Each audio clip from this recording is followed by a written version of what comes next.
Hello you guys, what's up? Welcome back to another video. Welcome back to my channel. Bienvenidos. So today we're doing a foundation review. I got this package in the mail from Covergirl and I died. There are 40 foundations and 4 primers in here. I'm gonna try to hold it up. It's heavy. Yeah, this package is just huge. Huge. They sent all of the shades for their Covergirl True Blend Matte Made Foundation. And that's the foundation I'm going to be testing out today. We're going to do a flash photo, a wear test, just a whole first impressions video. And yeah, without further ado, let's just go ahead and get started. We're of course going to start off this video with a fresh face. I don't have anything on except for a moisturizer. So they have light, medium, tan, and deep shades. And there are also a few primers in here. Since this package came with 4 different primers, I want to make sure I'm using the foundation with the primers that they suggest, which I'm guessing are the ones that are included in this package. So what I'm going to do is use the Covergirl True Blend Base Business Skin Primer. This is the skin smoothing one. They have skin smoothing, neutralizing, pore minimizing, and illuminating. This primer here feels like a thick moisturizer. Doesn't have a silicone feel to it, and it kind of smells like a moisturizer too. It smells really good. It almost feels hydrating and smoothing. It feels kind of thick though, like greasy. Instead of swatching shades that I feel would be close to my skin tone, I'm going to swatch the lightest shade, the darkest shades, and then 2 shades that I think are similar to my skin tone, just so you can see the colors and how they look against my skin. The lightest shade in here is L10 Fair Porcelain, so let's swatch that one first. One that I think would be close to my skin tone, I don't know, it looks kind of olivey. This is Caramel Beige M80. That might work. T10, which is Tan 10 Golden Amber. And the deepest shade is D90 Espresso. That's how they all look swatched. So we have a light shade, a medium shade, a tan shade, and a deep shade. I think I'm going to end up going with more of a medium shade. I want to go lighter though. Medium 80 was the closest to my skin tone, but I'm going to go a little bit lighter. So I'm going to try medium 40. This is Warm Nude. And before I jump into actually applying the foundation, you guys already know I like to give you details on what this foundation is supposed to do and what the foundation is about. So I'm on the Covergirl website. They claim that this is a matte formula that isn't drying or cakey. True Blend Matte Made's formula is developed with Flexi Hold technology that creates a strong yet flexible film on skin for durability and comfort, while the mattifying powders absorb oil and minimize pores for a soft, matte, flawless finish. And it's supposed to wear for up to 12 hours. It's pore minimizing, oil controlling, transfer resistant, and it comes in 40 shades. Pumping some on the back of my hand. We'll first start with the brush. This time, usually I do a sponge first, but I don't know, I'm in a brush type of mood today. See what happens. So far, it's giving instant coverage. Let's finish blending before we get a little bit too excited here. And this color, it matches almost perfectly, which is rare for me. Usually foundations are always a little bit too dark or a little bit too orange. But this right here, look at this side of my face, look at this side of my face, and my breakouts are pretty even on both sides. I have that redness on both sides of my face as well. Evened out the skin tone. I think it's kind of oxidizing a little bit. I think I got a little bit darker than when I first applied, just a tad. So I would maybe drop down a shade or 2 because especially after I bronze and everything, it might look a little bit darker. I'm going to go ahead and wet my Beauty Blender sponge so we can do this side and see if we get the same kind of coverage with a sponge. I don't know if I'm seeing things or what, but there are kind of like little white specks in this foundation. I don't know if that's that powdery thing that it says that it has, but there are little white specks in the foundation. So I've never really seen that. I don't know if that's really gonna make a difference, but yeah. Since I have the other colors, let's try Honey. This one's lighter. Hopefully when it oxidizes, it'll match a lot better.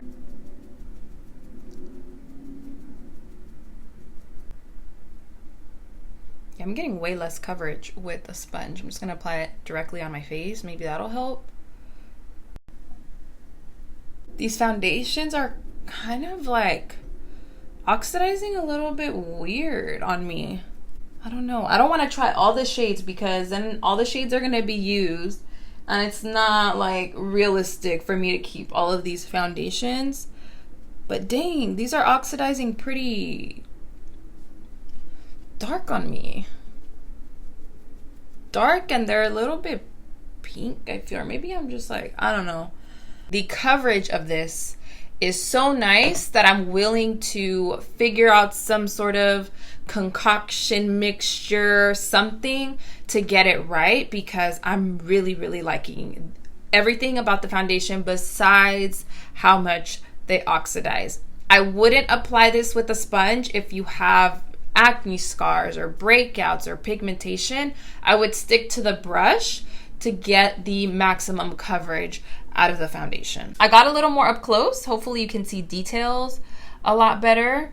So we have this side here and we have this side here. And on this side, around my chin and cheek area, I have little white dots from the foundation. Less coverage, you can see scars still. And I applied a lot of foundation on this side too. The next shade down from medium 30 Honey is medium 20 Warm Beige. And look at this shade. This does not look like it would match like my neck. This looks really light. So I'm just kind of like, is it gonna oxidize to match my skin tone? I'll remove, I don't know if I'm gonna do all of it. I'm gonna remove, let's just do this side. This looks really light. Look at that. That's the next shade down from the shade that I had on this side. I'm hoping it oxidizes.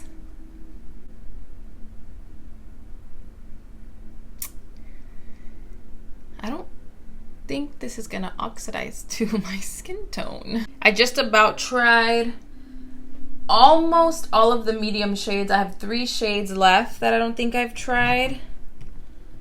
And so far, no luck. Medium 60 is too dark. Medium 80 is too dark. Medium 15 is gonna be way too light. So mixing it is. Medium 20 and medium 30, I'm gonna mix.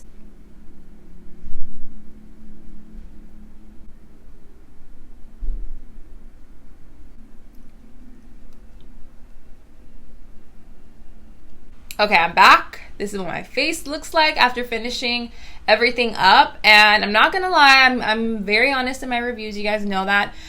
To be very honest, it took me a while to get to this point. Yeah, they have a lot of shades to choose from, but for me and for my skin tone, what I personally experienced, I couldn't find a realistic shade for my skin tone. I mean, this foundation has a lot of positives. I think everything that they claim about this foundation is true. It has a matte finish, it has nice coverage, and I can just tell from initial application that this is a foundation that's gonna last me all day long just because of how matte it looks. You can see there's no type of glow going on. It's a full-on matte foundation. I'm hoping that once the sun comes out, because it's been so gloomy here in LA lately, but I'm hoping once the sun comes out and I get a little bit more tan, I'll find a better shade for my skin tone, maybe in the tan row or in the deeper side of the medium row, but we'll see. Overall pros about this foundation: the matte finish is on point, the coverage is on point, and I'm sure you can build this up even more if you wanted to. I didn't need to, but if you need to, I'm pretty sure you can build it up to even more coverage. The way that it feels on my skin is also a pro. It does not feel heavy or cakey or thick whatsoever. It doesn't feel drying either. I can use maybe a spray of, you know, MAC Fix Plus or a setting spray, but it would do just fine without that. And then the last pro about the foundation is I feel like it's gonna be a foundation that's gonna last all day long, but we're gonna see at the end of this video if it did last. The cons, I only have one con, and that's just the color. I had a hard time finding a color for my skin tone. It was either too light or it was too dark, or it was too pink, or a little bit too orange. So that was my struggle with this foundation, but besides that, everything else was good. I love the fact that they came out with 40 shades because there are a lot of options, but at the same time, you have to be careful about how the product looks in the bottle because it does oxidize a little bit and it can get a little bit more on the pink side, even though on the bottle it might look like it's a little bit more warm or a little bit more neutral. Those are just my initial thoughts, but I will be back in a few hours to share my overall first impression after wearing the foundation all day. And then right now I'm also going to take a flash photo so we can see how it does in flash photography, which I'm crossing my fingers. I hope there's no flashback because so far so good with the way that this foundation looks. It's about to be 8 p.m. So it's been a minute. It's still covering everything. It still looks good. My skin is not oily. I'm really impressed with this foundation so far. I feel like, you know, 2 foundation reviews or first impressions in a row, I've been, you know, obsessed with the foundation. But even though I struggled trying to find my shade and I had to mix shades and make it work, my skin looks really good. If I ever go back to doing makeup, this is a foundation that I'm gonna be including in there because for normal skin types or oily skin types, this would be amazing. Let's give you some close-up action here. Everything is still there except my lipstick. Obviously my lipstick's coming off. I just ate. My bronzer is still there, my blush is still there, my concealer is still there. It looks a little bit yellow under here, but that's the concealer. But if you're looking for a full coverage drugstore matte long wear foundation, I would recommend that you try this one. I'm not gonna lie, when I first put it on, I was like, dang, this is not gonna work. I have to mix like 2 to 3 foundations together just to get it to match.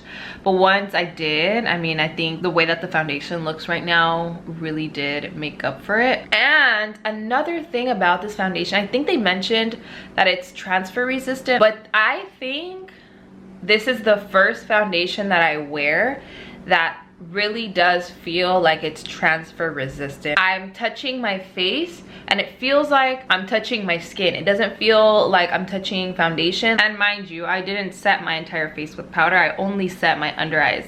So if this is feeling nice and matte and it doesn't feel all wet like it usually does with other foundations, then I'm all for it.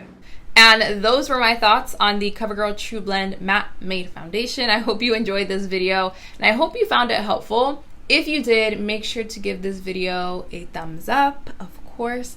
And if you have any other questions about the product, about the foundation, anything, let me know in the comments section. I love you all. Thank you guys so much for watching. Los quiero mucho. And I will see you all in my next video.